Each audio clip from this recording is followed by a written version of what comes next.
امام راضی فرماتے ہیں مجھے سمجھ نہیں آ رہی تھی ان الانسان لفی خسر، یعنی انسان خسارے میں ہے۔ کیسے خسارے میں ہے؟ آپ فرماتے ہیں ایک دن سخت گرمی کے دن میں بازار گیا اور ایک شخص کو دیکھا جو پھٹے پر برف رکھ کر یہ آواز لگا رہا تھا،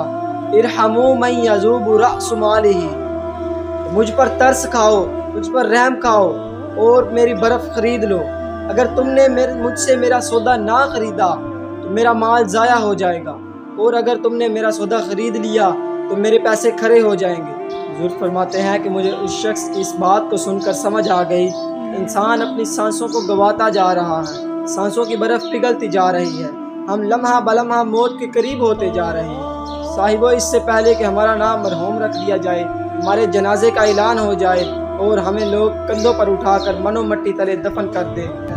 ہمیں موت کی تیاری کرنا ہوگی، پنجگانہ نماز کی پابندی کرنا ہوگی اور اللہ اور اس کے رسول کے احکام کے مطابق زندگی گزارنا ہوگی۔ اللہ کریم عمل کی توفیق